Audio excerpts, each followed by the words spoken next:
Thank you, Travis. I do have some notes so I don't stumble, but thank you everybody for being here and for celebrating with us tonight.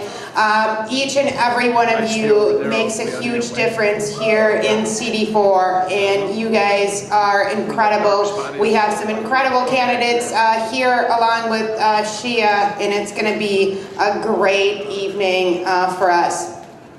Like the story of America, mine begins on the 4th of July, 4th of July, 1994 to be precise. My parents and I arrived at JFK and first set foot on American soil.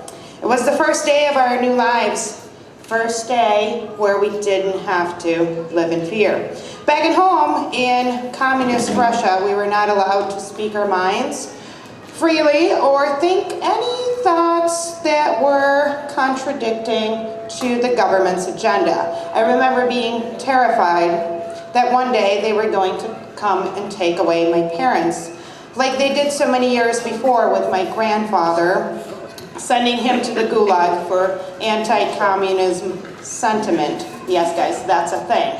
That was his conviction, and that's what it's read.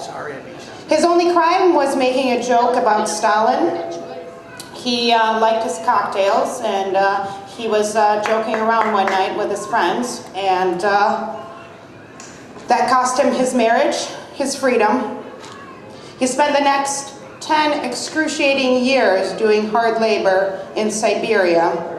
And if you guys haven't been to Siberia, the ground is permanently frozen. So it is about 50 degrees in the summer, and it's about 60 below in the winter.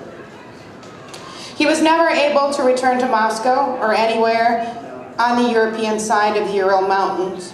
Once a year, he petitioned the government to visit my parents and was allowed 1 week visit. He was quiet about his time in the Gulag, and the horrors there are buried with him in that lonely corner of Siberia. My parents, inspired by the flower power movement of the 70s, were part of an underground network who smuggled and distributed books like 1984 and Atlas Shrugged. They believed, in the words of Ayn Rand, thought is a weapon one uses in order to act. Thought is a tool by which one makes a choice. Thought sets one's purpose and the way to reach it. If caught, they would have been condemned to the same fate as my grandfather, and I would have grown up in an orphanage as a ward of the state. Setting foot on American soil meant that my parents and I no longer had to fear the Gulag for disagreeing with the government, and could for the first time in our lives stop looking over our shoulders. For the first time in our lives, we didn't have to worry about food or pogroms. We could just simply live free. I knew that this country, I could be anything I wanted to be. I went to college and then on to my MBA, becoming the youngest adjunct professor at St. Mary's University of Minnesota.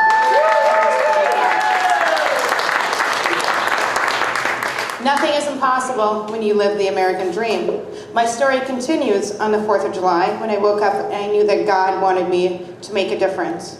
Compelled to do voter registration at Crooked Lake, I met an incredible group of people determined to preserve freedom. I was invited to an event in this very room and had the opportunity to meet Shiloh.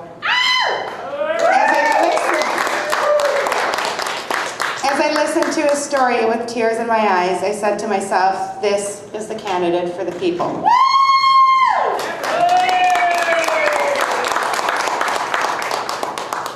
One who understands the importance of preserving freedom in the American dream and has seen the oppression and the horrors of the communist regime himself.